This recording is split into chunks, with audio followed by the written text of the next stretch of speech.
if I'm a team out there at an elite level, I'm not chasing Kai Havertz. If he happens to fall on my lap, if he happens to fall because of the price and it becomes a rollback price and it becomes a clearance price, if you will, because that's what Chelsea's trying to do, then I'll entertain it. But I'm not gonna go chase Kai Havertz because I don't think that the productivity warrants me. The only thing that's in Kai Havertz's favor here is Timo Werner, oddly, because of his struggles at Chelsea, and then he goes back to Germany and finds form. But Arsenal have Odegaard, Arsenal have Saka, who both do the same things. Kai Havertz doesn't get in ahead of them. Anyway, obviously he got himself fit. I don't know in what system do you play Havertz? You can't play a 4-3-3 because he's not a number 9. He's not a front man. So he's a 10 for me. So the system has got to suit him. I have some sympathy with him because Chelsea haven't really played, I don't think Chelsea have played him in his best position. And that's partly down to the fact that Chelsea haven't had a number 9.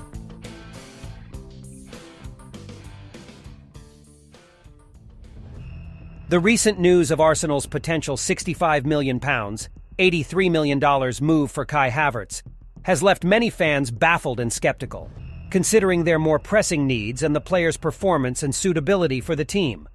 Last season, Arsenal's struggles were primarily attributed to defensive weaknesses, as highlighted by William Saliba's injury and the resulting strain on the team. Consequently, the club's focus should lie on reinforcing the defense with a centre-back and a right-back, as well as addressing other key areas such as a backup winger for Bukayo Saka, a replacement for Granit Xhaka, and a top-class defensive midfielder. Havertz's value to Arsenal. Given the substantial transfer fee required to acquire Declan Rice, Arsenal's interest in Havertz appears perplexing. With the club not being backed by a wealthy ownership like certain Gulf states, such a significant investment on a player who wouldn't immediately slot into Arteta's starting lineup seems excessive. Additionally, considering the attacking talent already present at Arsenal, it is essential to question how much Havertz would truly enhance the team. Talking about the very elite teams here. We're talking about the very best. Mid-table team, you can go chase him if you want to. But at elite level, he hasn't played at an elite level with Chelsea and certainly hasn't done so over the last couple of years. Chelsea fans love him. It's very mixed. It's very mixed. He's only 24. You know, when he came over, everyone was saying he's a generational talent, and that's not to say he still might be. He's only 24. We're not talking about someone that's reached the peak and over the other side. The system, I think, has got to suit him, as opposed to So there's certain players you can play in different systems and it still kind of works. Not with him. You can't. He has to play. He's got to play, I think, of a front man. I think that will be the best for him. Emile Smith-Rowe, for instance, struggled to secure a regular starting position last season, raising doubts about whether Havertz would fare any better. If Arsenal were to play the same way as last year, as Kieran was saying, he won't get in the team. He doesn't get in ahead of Martinelli, he doesn't get in ahead of Gabriel Jesus as a striker, and he certainly doesn't get in ahead of Bukayo Saka. Then you start looking at are Arsenal paying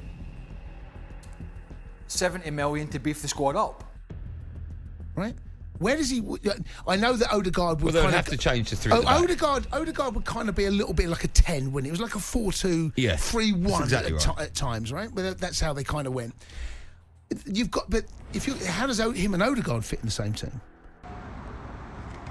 Kai Havertz's potential has been widely acknowledged since his breakthrough at Bayer Leverkusen.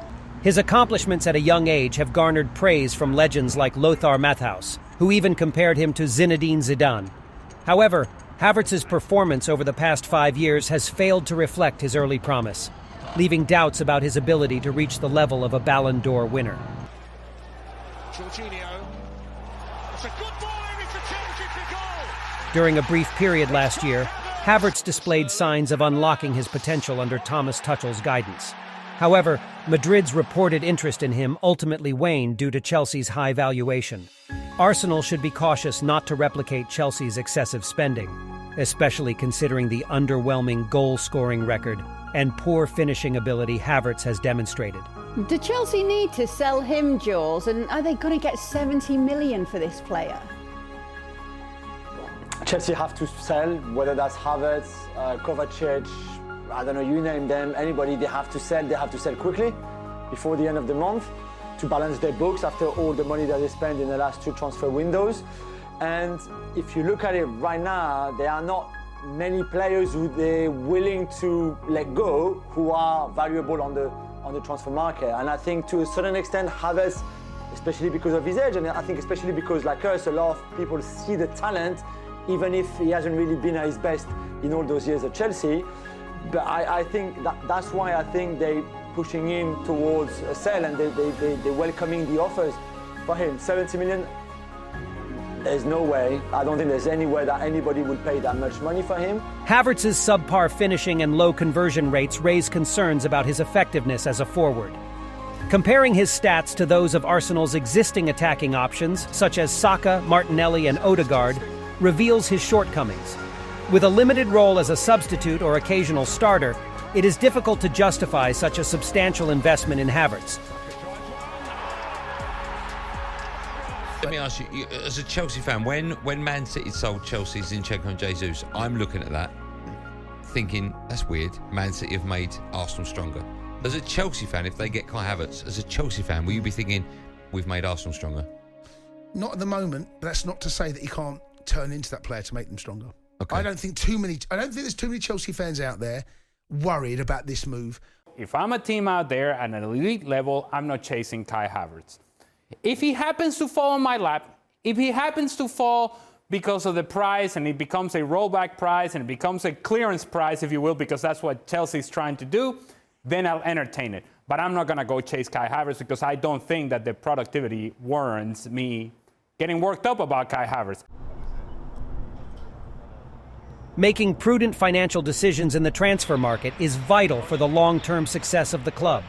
By analyzing Havertz's value proposition and assessing the team's requirements objectively, Arsenal can make sound decisions that align with their goals and aspirations. Only by doing so can the Gunners maximize their chances of reclaiming their status as genuine title contenders. The weird thing about, the only thing that's in Kai Havertz's favour here is Timo Werner, oddly, because of his struggles at Chelsea. And then he goes back to Germany and finds form. So, but again, Form-ish. But again, if you're a purchasing club and you're willing to spend up north of 70 million, okay, both Arsenal and Real Madrid are saying that the suggestions is it won't go that high, but still we're talking 70 million. That's a really weird kind of stance to take. That, well, Timo Werner rediscovered his form once he left Stamford Bridge, so therefore we think the same with Kai Havertz. So 70 million and you're struggling to find a place for him to play. Credit to Arteta, he's seen something I clearly am not. What has Arteta seen in him that he thinks he can be a big part of this Arsenal side? I think Mikel Arteta is going to follow what Pep Guardiola has done at Manchester City and play with Zinchenko as coming in and playing into midfield. So they've got 2 holding midfield players, probably with Rice when he signs. And then he'll play 2 players in the inside right and inside left position. And I think Kai Havertz, if he buys him, will be in that inside left position, and Odegaard will be in the inside right, and he'll play with Martinelli down one side, Saka down the other side, and then Jesus through the middle. So I think that's where he would see him play. Do I think he's a top-class player? At the moment, I don't think he's a top-class player.